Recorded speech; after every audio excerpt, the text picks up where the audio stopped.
बहुजन समाज के बुद्धिजीवी साथियों, श्रवण भारत के अम्बेडकरवादी आंदोलन में काम करने वाले मेरे क्रांतिकारी वीरों, आज 15 अगस्त का दिन है और मोदी ने एक बार और देश को झूठ बोला।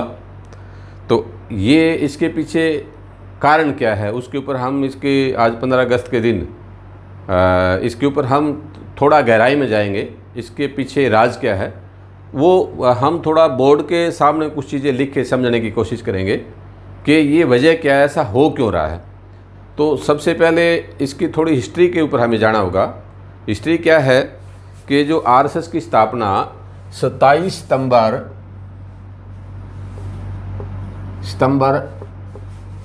1925 को हुई। 27 सितंबर 1925 को जो आरएसएस की स्थापना हुई, वो आरएसएस की स्थापना के पीछे कुछ कारण हैं। और हमारा जो आंदोलन पीछे जैसे चला आ रहा था, जो अम्बेडकरवादी आंदोलन, उन सब बातों से घबरा के आरएसएस के लोगों ने एक संगठन ये किया। और मोदी जो है आरएसएस का एक ब्रांड है, या बीजेपी आरएसएस का एक ब्रांड है, एक प्रोडक्ट है। तो मोदी ने जो सारी बातें कही वो इसके द्वारा नागपुर से आरएसएस के मुख्यालय से जो उसको निर्देश प्राप्त होता है वो सारे काम मोदी करता है। तो आप क्या समझेंगे, या हमारा मानना ये है कि आरएसएस जो कुछ खेल खेल रही है, क्या वो 99 के बाद खेलने लगी है? इससे पहले भी, इससे पहले भी आरएसएस ने अपना गेम शुरू किया हुआ था। कांग्रेस के अंदर भी आरएसएस के लोग थे। तो अगर कांग्रेस के अंदर भी आरएसएस के लोग थे तो इसके थोड़े स्ट्रक्चर को हमें समझना पड़ेगा। सबसे पहले स्ट्रक्चर, आरएसएस के मेन लीड कौन है, आरएसएस के लीड करने वाले संगठन कौन है। तो सबसे पहले कांग्रेस जो 1885 में कांग्रेस की स्थापना हुई, 1885 में डॉक्टर A.O. ह्यूम। अब कांग्रेस के बारे में सब आप जानते हैं, वो क्यों उन्होंने स्थापना की, इसका एक मकसद और था।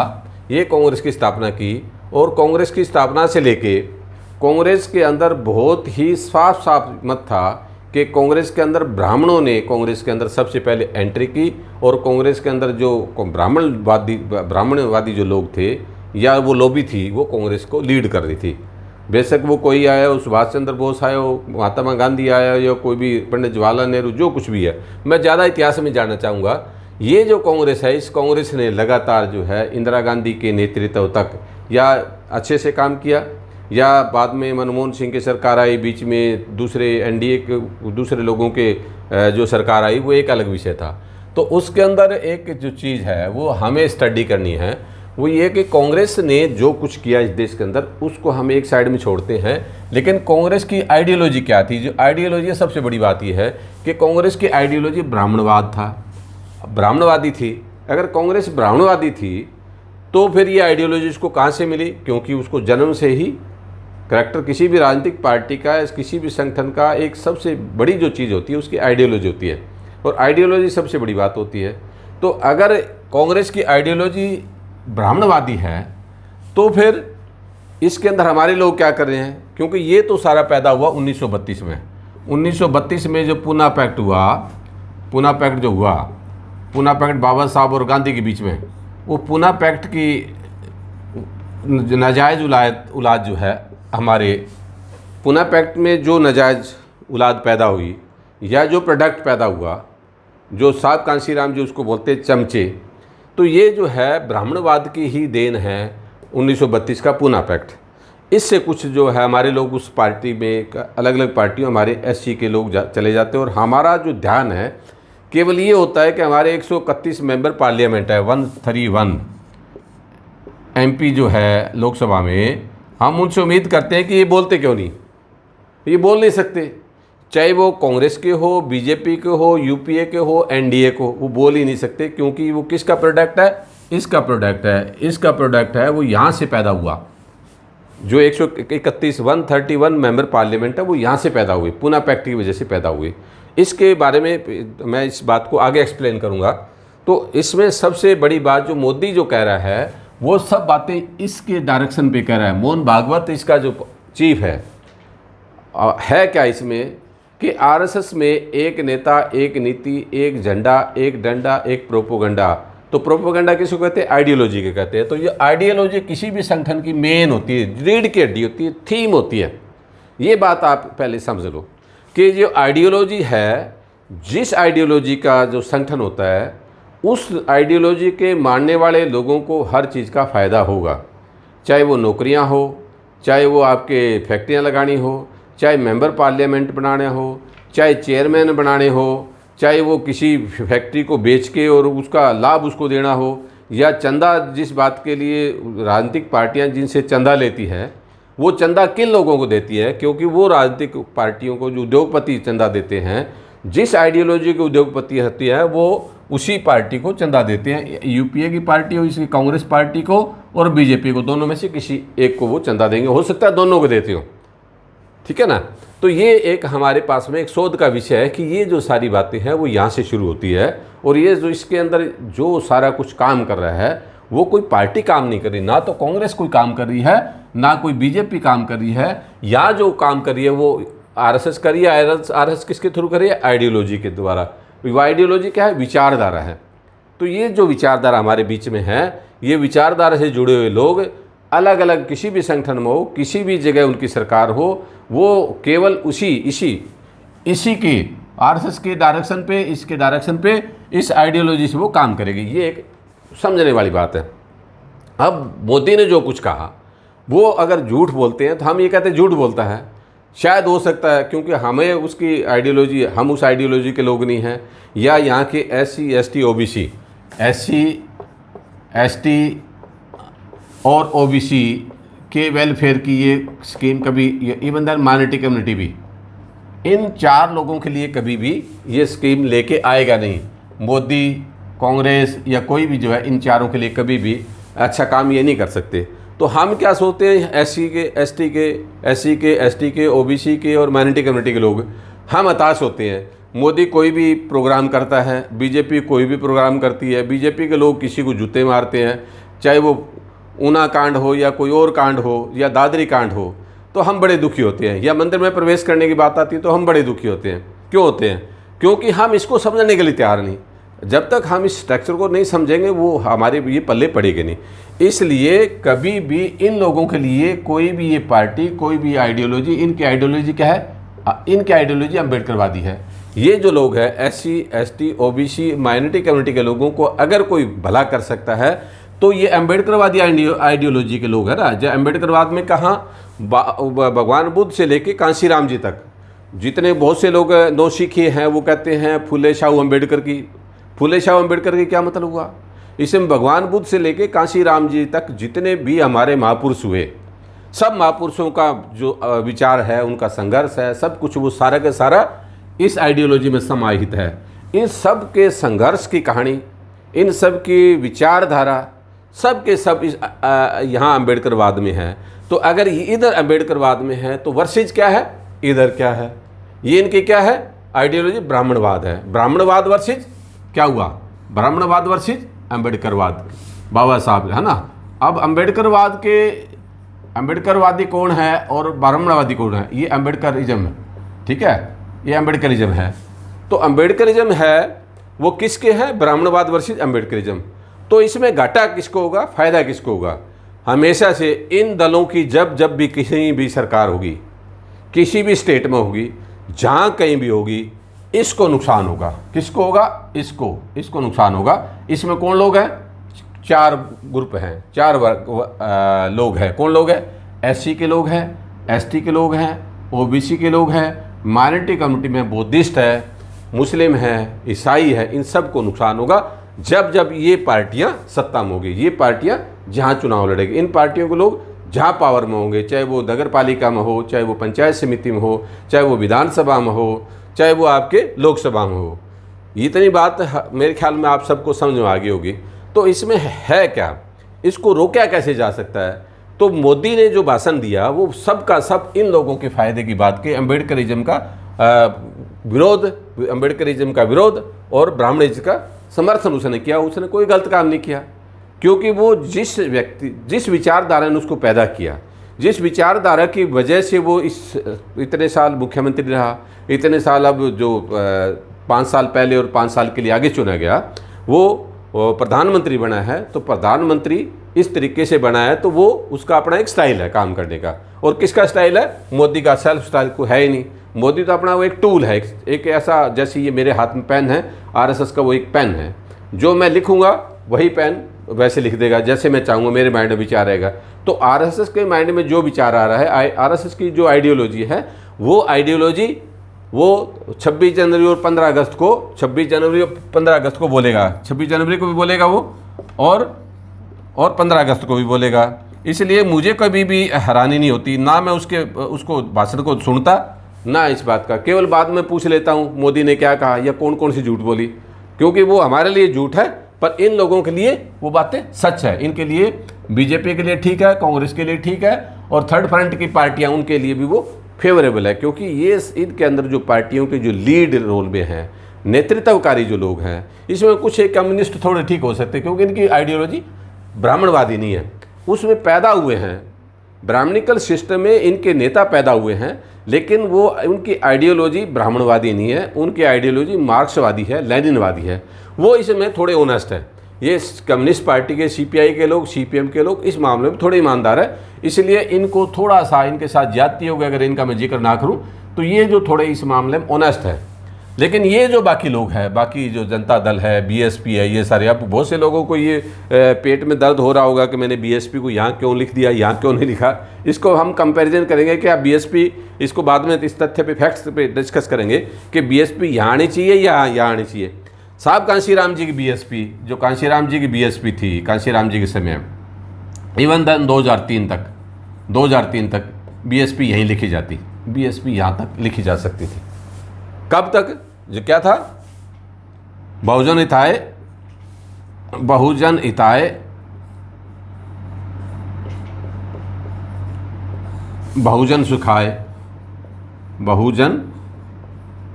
सुखाय, ये नारा था। किनका था?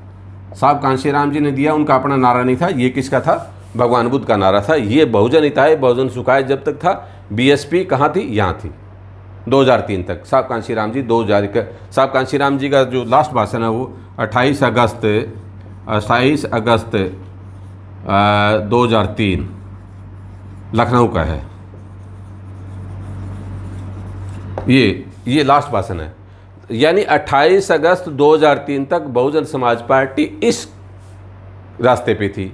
किस रास्ते पे थी? अम्बेडकरवादी थी, यहाँ थी अम्बेडकरवादी, या अम्बेडकर मिशन में थी, अम्बेडकरवादी मिशन था। लेकिन यहाँ कब आ गई कि 2003 के बाद 9 सितंबर 2003 को बीएसपी जो है सतीश मिश्रा की होगी, और सतीश मिश्रा जो है,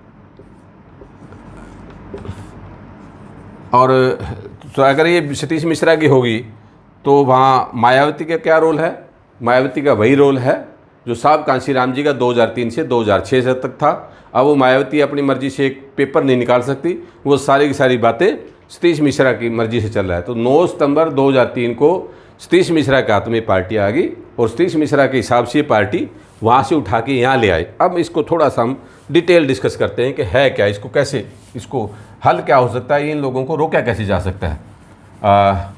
तो अब तक कुछ बातें आपको समझ में आ गई होगी। तो मैं अब इनके ऊपर अलग अलग एक एक करके थोड़ा मैं इसमें डिस्कस करना चाहता हूँ।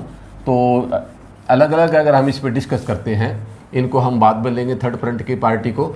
और सबसे पहले हम लेते हैं यूपीए के अंदर, यूपीए की जो कांग्रेस की कुछ सरकारें हैं, जो यूपीए है यूनाइटेड प्रोग्रेसिव अलायंस, इसका फुल फॉर्म बनता है यूनाइटेड प्रोग्रेसिव अलायंस। इसकी कहाँ सरकार है? इसकी पंजाब में सरकार है, इसकी जो है राजस्थान में है, इसकी और कहाँ है? अभी राजस्थान में है, पंजाब में, और एमपी की तो सरकार की बीजेपी ने ले ली। राजस्थान वाली भी अभी चली जाती, पंजाब की है। और अच्छा, छत्तीसगढ़ में है, वो उसकी कहाँ? अपना जो झारखंड मुक्त है, वो झारखंड में, छत्तीसगढ़ में है। तो बघेल की भूप सिंह बघेल, और जो भी इनकी जहाँ सरकारें हैं, तो इनकी जो सरकारें हैं, इसमें एक चीज़ आपने देखी होगी कि 5 अगस्त को जो है मोदी ने एक राम मंदिर का वो शिलान्यास किया।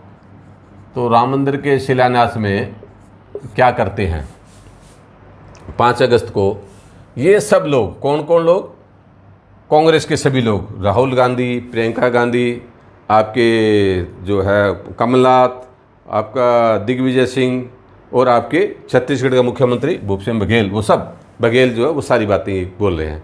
तो इसका मतलब क्या हुआ कि इनकी आइडियोलॉजी ब्राह्मणवादी आइडियोलॉजी है, और ब्राह्मणवादी आइडियोलॉजी है तो इनसे कोई ज़्यादा उम्मीद हमें नहीं कि हम नहीं कर सकते, और ये लोग तो इनसे यही होगा। तो यूपीए के अंदर जो जितनी पार्टियां इसके साथ मिलके जो सरकार बनाते हैं, सरकार चलाते हैं, उनका रोल यही रहेगा, इसलिए इन लोगों से हमें ज़्यादा उम्मीद नहीं है। तो फिलहाल केंद्र में यूपीए की कोई सरकार नहीं है, तो इस वक्त जो केंद्र में किसकी सरकार है, बीजेपी की सरकार है। बीजेपी की सरकार किसके, इसके साथ 47 पार्टीज है। कौन 47 पार्टीज है, ठीक है। जो 47 पार्टीज है वो अलग अलग स्टेट में उनकी मिलजुल के भी सरकार बनाई है इन्होंने, और बीजेपी के साथ भी है। तो 47 जो पार्टी है वो किसके इशारे पे चल रही है, इसके इशारे पे चल रही है। इसकी आइडियोलॉजी क्या है, आइडियोलॉजी की ब्राह्मणवादी है। ये तो कर लिया है, ब्राह्मणवादी जो है, वादी आइडियोलॉजी के जो लोग हैं उनसे और कोई हम उम्मीद नहीं कर सकते। तो ये 47 की 47 पार्टी, चाहे अकाली दल भी है, जबकि वो सिखों की हो सकती है, आपका होगी सरदार जी सिख है जी, लेकिन ये भी सरदारों में भी ब्राह्मणवाद है। तो ब्राह्मणवादी पार्टियां, इसके साथ जितनी पार्टियां हैं और वो इसी आइडियोलॉजी पे काम करती हैं, तो वो सब के सब 47 के 47 पार्टीज ब्राह्मण उसका राम मंदिर का समर्थन कर रहे हैं। और समर्थन करें तो मोदी की हर सच और झूठ, काले कारनामों में भी ये शामिल है। अगर ये शामिल है तो इन लोगों का इसका कोई हमारे पास में रास्ता नहीं बचा। अब तीसरा फ्रंट क्या है, थर्ड फ्रंट के जो लोग हैं, इसका कोई हल नहीं है। ये ऐसा ही करेंगे जब तक ये सत्ता में रहेंगे, सत्ता में रहेंगे, झूठ बोलेंगे, सच बोलेंगे, अलग विषय है, अलग विषय है। अब थर्ड फ्रंट की जो पार्टियां हैं, थर्ड फ्रंट में लेफ्ट फ्रंट इसको बोलते हैं, लेफ्ट फ्रंट की जो पार्टियां है, थर्ड फ्रंट में लेफ्ट फ्रंट की पार्टी है, सीपीआई है, सीपीएम है, एक फॉरवर्ड ब्लॉक है, ब्लॉक, ये जो है 4 पार्टियां इनकी है। ये 4 पार्टियां सीपीआई, सीपीएम और फॉरवर्ड ब्लॉक एक कौन सी है वो, ये 4 पार्टियां लेफ्ट पार्टीज हैं। ये मिलके अलग से काम करती है। ये कहाँ है, केरला में है, ये पश्चिम बंगाल में कुछ इनका है, बिहार में कुछ इनका है, आंध्रा में कुछ इनकी वोट बैंक है। वोट बैंक तो इनके हर जगह, क्योंकि ऑल इंडिया के लेवल की पार्टी है, लेकिन ये कहीं रिजल्ट नहीं दिखा पाती जब से मोदी आया है। उसके कुछ कारण अलग है, उस विषय पे हम ज़्यादा डिटेल में आज नहीं जाना चाहते इस वीडियो में, तो दूसरे विषय में हम आगे जाएंगे। तो ये पार्टियां कुछ हद तक लेफ्ट फ्रंट की जो पार्टियां हैं वो कुछ हद तक इससे ब्राह्मणिकल सिस्टम से थोड़ी दूर है, बेशक वो इसमें पैदा हुआ हो। इस पार्टी के नेतृत्व करने वाले लोग, इनके कार्यकर्ता बेशक ब्राह्मणवादी सिस्टम से ब्राह्मण हो सकते हैं, ठाकुर हो सकते हैं, बनिया हो सकते हैं, या दूसरी जाति के ऐसे लोग हो सकते हैं, लेकिन आइडियोलॉजिकली ये लोग प्रोग्रेसिव है, ठीक है। जैसे कन्हैया कुमार आपके सामने उदाहरण है, डी राजा आपके सामने उदाहरण है, वो दलित है, कह लो दलित समाज का है, वो पार्टी सीपीआई का जो है महासचिव है। तो इसी तरीके से सीताराम येचुरी, ये जो लोग हैं, तो ये सारे वृंदा कारात है, ये सब लोग जो है ये आइडियोलॉजिकली ठीक लोग हैं और प्रोग्रेसिव लोग हैं। तो ये इसका बीजेपी का टोटली आरएसएस के गेम का विरोध करते हैं। आरएसएस के और बीजेपी के मोर्चे इसके विपक्ष में कई बार ये बोलते हुए नजर आते हैं। और कांग्रेस का तो बिल्कुल ही बेड़ा गर्क है। कांग्रेस तो कहीं बोलती नज़र नहीं आती। क्यों नहीं बोलती नज़र आती? क्योंकि उसकी मौन स्वीकृति है। किस लिए स्वीकृति है? कि कांग्रेस आइडियोलॉजिकली कांग्रेस जो है ब्राह्मणवादी सिस्टम की पार्टी है। तो अगर ब्राह्मणवादी है तो कांग्रेस के साथ लगी हुई सारी पार्टियां भी इसी आइडियोलॉजी की पार्टी है। तो इसी आइडियोलॉजी की पार्टी है, तो ये कभी बोलेंगे नहीं। तो ये जो लोग बोल सकते हैं तो ये बोल सकते हैं। तो ये किसी भी समय अगर बीजेपी का विरोध अगर करना हो, धरना हो, प्रदर्शन हो, इसकी चाहे वो आपकी जो नागरिकता का सवाल है उस पर लेफ्ट पार्टी या सीपीआई सीपीएम की पार्टियां बीजेपी के मोदी के इनके खिलाफ नजर आई और उनसे ढंग से लड़ना इनको आता, लड़ने की इन्होंने कोशिश की। अब आते हम कि सवाल मैंने यहाँ रखा कि बीएसपी का क्या है, या बीएसपी वहाँ से यहाँ कैसे आ गई। किसी भी पार्टी के 4 जो है ऑब्जेक्टिव और सब्जेक्टिव कंडीशन होती है। तो आइडियोलॉजी सबसे बड़ी बात है। आइडियोलॉजी जो है ये क्या है? इसकी आइडियोलॉजी हमारी बीएसपी के जो साहब कांशी राम जी ने शुरू की, तो ये अम्बेडकरवादी आइडियोलॉजी थी। अब क्या किया कि जब इन्होंने बहुजन हिताय बहुजन सुखाय का रास्ता छोड़ा, 28 अगस्त 2003 के बाद तो छोड़ के इन्होंने क्या किया, सर्वजन हिताय सर्वजन सुखाय, सर्वजन हिताय हिताय सर्वजन सुखाय, सर्वजन सुखाय। अब ये जब सर्वजन हिताय सर्वजन सुखाय के जब अगर आप आगे हो तो आपने क्या किया है, भगवान बुद्ध से लेके कांशी राम जी तक की सारी आपने आइडियोलॉजी छोड़ दी। दो चीज़ साथ साथ नहीं हो सकती, आप ब्राह्मणवादी भी बनो और अम्बेडकरवादी भी बनो, आपको इनमें से एक रास्ता चुनना पड़ेगा, एक रास्ता छोड़ना पड़ेगा। एक या तो आप इसको छोड़ो या आप इसको छोड़ो। अगर आप इसको छोड़ोगे आप इधर आ जाओगे और इसको छोड़ दोगे तो आप इधर आ जाओगे। तो अब क्या है कि जो बीएसपी की जो है आइडियोलॉजी क्या है, ब्राह्मणवादी, मैं इसको कहूँगा ब्राह्मणवादी हो गई है। इसके जो अब थिंक टैंक इनके जो है सतीश मिश्रा है। सतीश मिश्रा जैसे कहते हैं ये पार्टी वैसे ही करती है। अब इसका जो कोई किसी का आइडियोलॉजी से, एक तो होती है पार्टी का आइडियोलॉजी, एक तो होती है पार्टी की आइडियोलॉजी, एक होती है लीडर की, क्या है लीडरशिप जो है। लीडरशिप किसकी है, लीडरशिप इसकी है माया।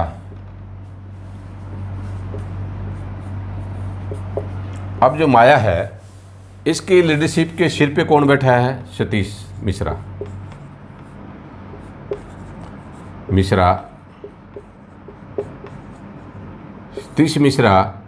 सतीश मिश्रा इसका हेड है। देखने में हमें मुख्यमंत्री यानी वो पार्टी अध्यक्ष नाम मात्र की मायावती लगती है, लेकिन मायावती किसके कहने से काम करती है, सतीश मिश्रा के कहने से काम करती है। तो सबसे पहले इकोनॉमिकली वीकर सेक्शन के लिए रिजर्वेशन की मांग किसने की, आर्थिक आधार पर आरक्षण, आर्थिक आधार पे आरक्षण किसने मांगा, आरक्षण। नेचुरली बात है, बीएसपी ने मांगा, बीएसपी ने कहा कि आर्थिक आधार पे आरक्षण हो। अब आर्थिक आधार पे आरक्षण अगर है तो बाबा साहब ने, कांशी राम जी ने, हमारे महापुरुषों ने, सभी ने कहा कि आरक्षण का आधार आर्थिक नहीं हो सकता। आर्थिक मतलब रिजर्वेशन का आधार आर्थिक नहीं हो सकता। और इसने मायावती जी ने स्टेटमेंट दिया कि आर्थिक आधार पर आरक्षण हो। तो कौन मांग कर रहा था आर्थिक आधार पर आरक्षण की, बीजेपी, आरएसएस, ब्राह्मणवादी पार्टियां मांग कर रही थी। अगर ब्राह्मणवादी पार्टियां आर्थिक आधार पर आरक्षण की बात कर रही थी लेकिन वो लागू नहीं कर पा रही थी, इसको छेड़छाड़ नहीं कर पा रही थी, तो इसकी शुरुआत किसने की, मायावती ने की। किसके कहने से की, या तो उसके दिमाग में खुद रात को सोते सोते सपना आया होगा और उठा के इसने काम किया, अगर नहीं तो फिर ये सतीश मिश्रा इस बात के लिए। तो अगर सतीश मिश्रा ही सब कुछ कर रहा है तो मायावती यहाँ क्या है, जीरो है। मायावती का कोई रोल है नहीं, मायावती खाली अंगूठा छाप है। मायावती जैसे वो कहता है वैसे उसको बोलना पड़ रहा है। तो एक तो ये आइडियोलॉजिकली हमारी पार्टी, जो पार्टी हमारी अपनी अम्बेडकरवादी थी, वो पार्टी अब क्या होगी, सर्वजन हिताय सर्वजन सुखाय। यानी अम्बेडकरवाद का नियम क्या है, बहुजन हिताय बहुजन सुखाय। तो नंबर एक तो पार्टी अम्बेडकरवादी नहीं रही, ब्राह्मणवादी होगी। दूसरा क्या है, पार्टी ब्राह्मणवादी हो, नेता अम्बेडकरवादी हो तो भी काम चल जाए। तो या नेता का भी रूप चेंज होगा गिरगिट की तरह, और नेता अब मायावती जो है वो भी सतीश मिश्रा वहाँ चला रहा है, मायावती की बोलती यहाँ बंद होती है। तो दूसरा जो लीडरशिप जो है वो भी इनकी, मुझे ऐसा लगता है, या आप सब सोच सकते हो कि वो सारे की सारी बातें सतीश मिश्रा जैसे कहता है, ब्राह्मणवाद को फलने फूलने के लिए सारी बातें करता है। तो अब तीसरा सबसे बड़ा उदाहरण जो आज जो जब से 5 अगस्त को नरेंद्र मोदी ने उसकी घोषणा की राम मंदिर की, तो एक बहुत बड़ी होड़ मची। और वो होड़ क्या मची, एक पार्टी के मुखिया है अखिलेश है ना, अखिलेश यादव, इसने कहा कि हम परशुराम का जो है ना, चौकों पे परशुराम, पता नहीं इसने क्या कहा, परशुराम का मंदिर बनाएंगे या चौक पे स्टैचू लगाएंगे। उसने कहा भी परशुराम की स्टैचू लगाएंगे। तो जो ब्राह्मणवादी अम्बेडकरवादी है, इस ब्राह्मणवादी अम्बेडकरवादी, या ये कह सकते हो कि इसकी मुखिया बीएसपी की, जो अब यहाँ ब्राह्मणवादी हो गया, ये कहती है हम परशुराम का, हम भी इससे बड़ी, अखिलेश से भी बड़ी स्टैचू लगाएंगे, हर डिस्ट्रिक्ट में लगाएंगे। अब अगर परशुराम की स्टैचू मायावती लगाती है, तो अब तक तो मायावती की पार्टी का नाम सर्वजन सुखाए था। अब तक मायावती जो है अम्बेडकरवाद का रास्ता छोड़ के और ब्राह्मणवाद के रास्ते पे आ गई थी। अब तीसरा क्या किया कि तीसरे पद पे आके वो तीसरे तौर पे तो टोटली ही ब्राह्मणवादी कार्यक्रम शुरू कर दिया इसने। पहला कार्यक्रम क्या किया? आर्थिक आधार पे आरक्षण। दूसरा कार्यक्रम क्या कह रही है? इससे पहले भी एक घटना है, लेकिन इसमें परशुराम की स्टैचू लगाने की इसने बात की और बड़े सरेआम बेशर्मी से बोली जा रही है। हमारे लोग बहुत से बड़े दुखी हैं और ख़ास करके मायावती के जो भगत है वो और ज़्यादा दुखी है। लेकिन क्योंकि उन्होंने अपने दिमाग पे ताला बंद किया हुआ, लॉक किया हुआ अपने दिमाग को, और डोर ओपन नहीं करते, वो लॉक किए हुआ है, तो उनको इन सारी चीज़ों को देखना, सुनना और बातें सुनना पड़ेगा ही। उसका हमारे और किसी के पास कोई रास्ता नहीं। तो ये अखिलेश यादव और माया दोनों का दिमाग इनका ख़राब हो गया और ये ब्राह्मणवाद के इसके लिए कोशिश कर रहे हैं। तो अब सवाल ये है कि हमारे महापुरुषों ने कहा कि ब्राह्मण जो है 3.5% है। कुछ लोगों का तर्क हो सकता है कि चुनाव में जीतने के लिए इसको वोट चाहिए। अगर चुनाव में इसको वोट चाहिए मायावती को, तो सबसे पहली पसंद तो ब्राह्मणों की है बीजेपी, दूसरी पसंद है कांग्रेस, तीसरी पसंद वह है सपा एसपी, चौथी पसंद वह बीएसपी हो सकती है, चौथी पसंद इनकी हो सकती है। तो बीजेपी में कम से कम अगर ब्राह्मणों के कुल वोट 60 से क्या बोलते हैं 60 से 70% ब्राह्मण के कहाँ वोट जाएंगे? बीजेपी को जाएंगे। कांग्रेस में कितने जाएंगे? 20% कांग्रेस में चले जाएंगे। बाकी कितना परसेंट बच गया? 10%। 10% में जो है 6 से 7%, 6% किसके पास जाएंगे? समाजवादी पार्टी के पास। बाकी बच गए 3%।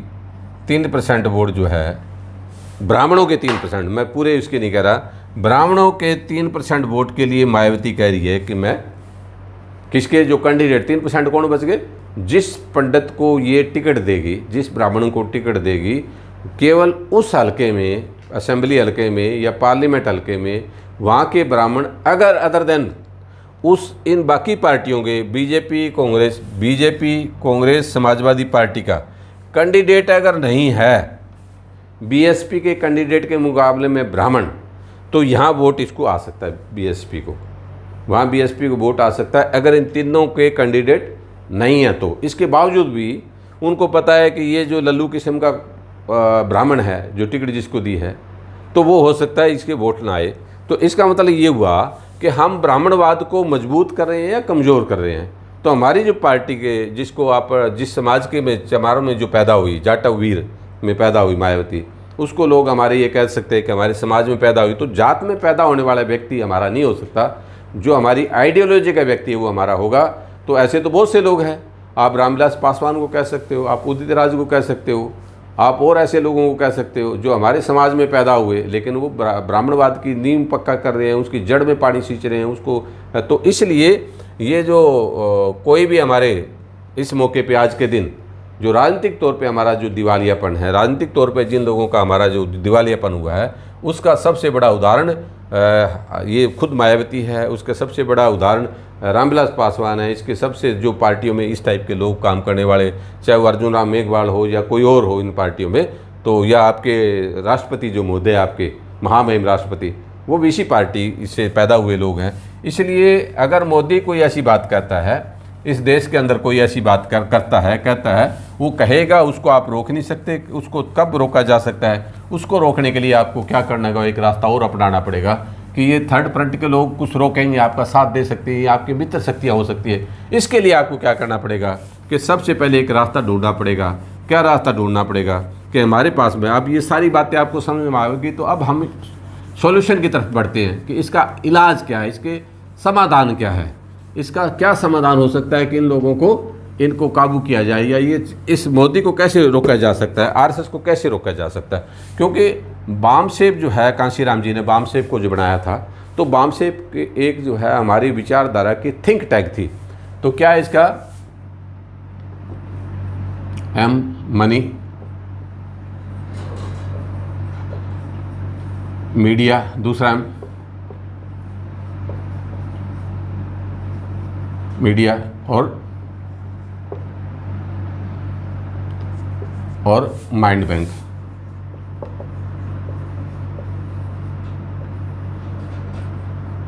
ये भी बैंक कर सकते हो आप।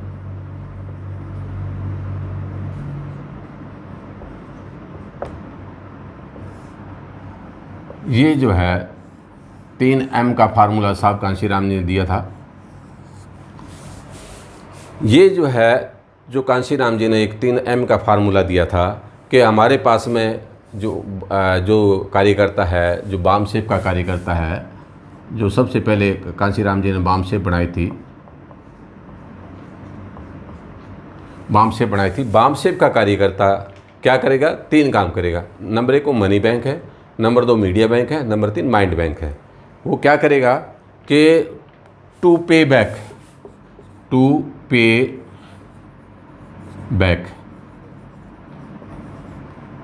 करेगा। किसको करेगा? किसको? सोसाइटी को, समाज को। किस सोसाइटी को? वो सोसाइटी जिसमें वो पैदा हुआ है। किस में पैदा हुआ है?